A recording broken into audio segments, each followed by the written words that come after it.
It might look intimidating, but replacing this battery is easier than it looks, so join me for a full step-by-step replacement with info on the battery size and what to expect after installation.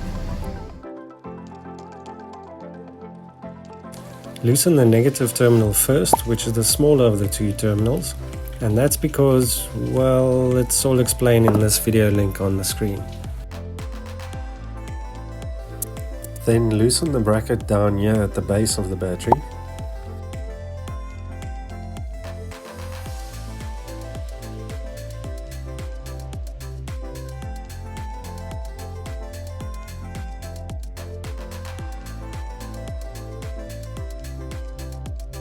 And then the two nuts holding the top bracket in place.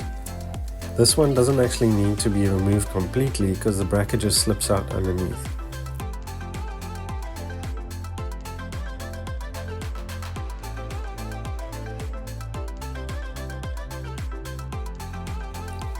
Don't worry about this cable attached to the bracket, it won't be in the way.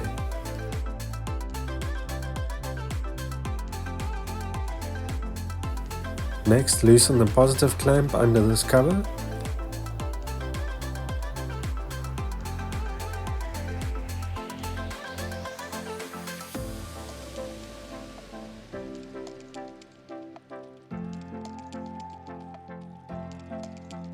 And now unclip these metal tabs with a flat screwdriver.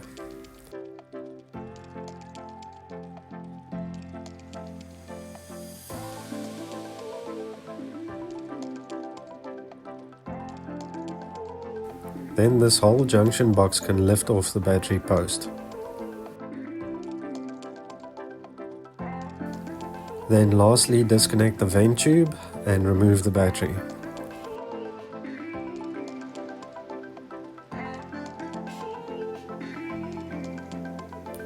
We're installing the same size and type battery, so I'll share some info on it a bit later, but for now start fitment in the reverse order or just follow the rest of the video.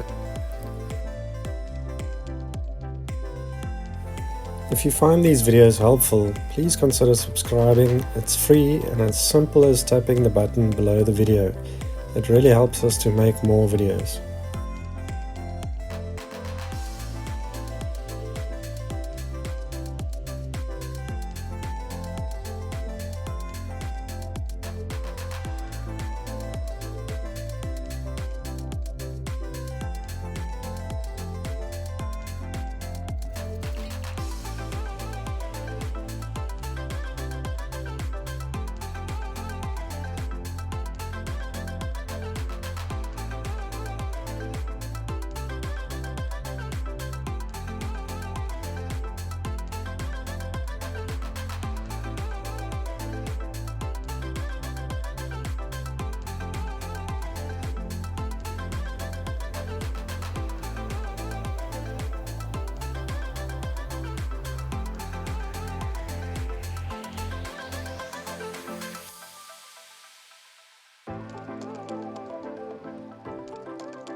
The battery we used is a 70 amp hour enhanced flooded battery, but if yours is fitted with a stop-start system, an AGM would be best.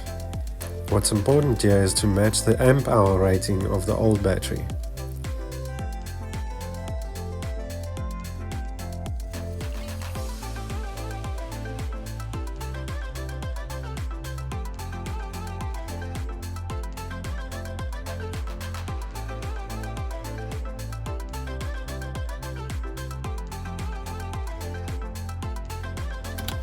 On startup, you shouldn't have any new warning lights and a radio code isn't necessary. You might just have to set the upper and lower limits of the one-touch windows.